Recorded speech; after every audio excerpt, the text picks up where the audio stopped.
far more important than that, but there's been a major medical breakthrough here in WA in how we treat stroke. I think, I was saying this before, most of us unfortunately would know someone that's had a stroke, myself included in that, but the state government has kicked some money into this as well. There's been some stage 1 trials that have been really effective and really positive, but it's been a long journey to get to this point as well. Let's learn a little bit more about it. Dr. Liz Dallymore is the CEO and Managing Director of Argenica Therapeutics. Good morning, Liz. Good morning, Jamie. Thanks for having me. Hey, pretty exciting week. It has been a very exciting week, absolutely. So getting this phase 2 trial off the ground takes a lot of work, and we're finally here. So it's very exciting for the company and all the researchers and neurologists that stand behind it. Yeah, well, explain to me a little bit about this breakthrough. I know you've had those phase 1 trials, but exactly what is it that this drug can do to help reduce brain damage following a stroke? Yeah, so just to give you a bit of background on the drug itself, so it has been in what we call preclinical research, so research before we actually test it in humans for over a decade at the Perth Neuroscience Research Institute and the University of Western Australia. So a long sort of path to get to this point where we are, and that was really sort of showing, well, how does the drug work in stroke? What's it actually doing? And so all that data we've collected over the last decade shows us that what this drug can do is that when someone suffers a stroke, and we're talking about the most common type of stroke here, which is known as an ischemic stroke, which is caused by a clot in a blood vessel in the brain, we know that brain cells start dying at a rate of about 1.9 million every minute that clot sits there lodged in the brain vessel. And so what this drug does is it sort of protects the brain cells that are sitting around that blockage and beyond and prevents them from dying. So it's buying essentially patients time to get in the ambulance, to get to the hospital and to get the clot removed. So fantastic data that we've got in that preclinical setting. And what this trial now is doing is hopefully proving that works actually in humans at presenting to emergency department with an ischemic stroke. Yeah, it's interesting you mentioned all the work that goes into it to get to this point. Is that sometimes forgotten when you get to this stage by some? Just how much time, how much effort, how much work gets into just to this point? Yeah, absolutely. And I think, in this industry people sort of see it, what an overnight success, but it does take a very long time to develop these types of drugs. And, really before we test anything in humans, we want to make sure that the drug is safe, that it's actually going to have the best chance of showing some efficacy when we actually start dosing human patients. So a lot of that work has been done really to nut out, well, how well is this drug working, what's it doing? We've also done what's known as a phase 1 clinical trial here in Perth, and that was done at Linear, and that was given to the drug was given to healthy volunteers, again just showing that the drug is safe, because obviously safety is absolutely paramount when we're testing a new drug. So when it comes to the brain after a stroke, obviously time is very important. How much time do you have to administer a drug like this to protect the brain? Yeah, so time is brain. That's a sort of pretty well-known term in stroke. And really the sooner we administer the drug, the better. But what we are doing in this clinical trial is taking the most severe types of strokes. So these are strokes that occur because of a blockage in one of the larger vessels in the brain, and they cause obviously the most severe type of functional deficit for these patients. And so we are administering it to these patients in the emergency department.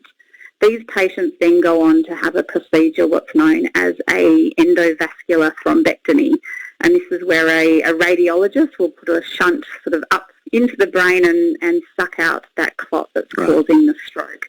So that's important as well, because you do get secondary injury as a result of that procedure. So we believe the drug will protect against that secondary injury as well. Do we know the proportion of people that post-stroke will have an impact to their brain? Yeah, so we know that around 90% of people have some sort of functional deficit post a stroke. So it's quite severe. So only around 10% actually make a full recovery. So if you think about 15 million people around the world having a stroke every year, that is a huge burden, not only on them, but also the society and the economy in terms of that impact. How does the intersection of government and business work here? You mentioned the trial that you've obviously had in Netherlands. There's some funding from the state government here going forward as well. How does that work in your sector? Yeah, so the WA government is hugely supportive of the medical research and medical sort of scientific and clinical trial sector, which is fantastic. So state government has funded linear quite substantially, which is fantastic. So gives us the opportunity to do those early stage clinical trials here. There's a lot of grant programs open. So as a company, we'll always apply for grants to the state government to help sort of support and fund that research going forward, because, you know, it's hugely needed, but it can get quite expensive as well to run these trials. Is the brain still the biggest mystery when it comes to us and our bodies? Yeah, look, it's, you know, people often ask me that, and they sort of say, well, why did you go into neuroscience? And I do remember the one thing that piqued my interest the most about the brain and neuroscience in particular is that it is the only organ in the body where the actual anatomy of it doesn't really tell you anything about, you know, the function and how it's actually working. So it can still be a pretty big black box when we look at the physiology of the brain and how all these sort of complex networks of brain cells work. So yeah, absolutely, it's still a complex organ, absolutely. I should ask as well that I was reading that this drug may also be able to halt or slow Alzheimer's disease. Was that something that you anticipated when this started, or did that come along down the line?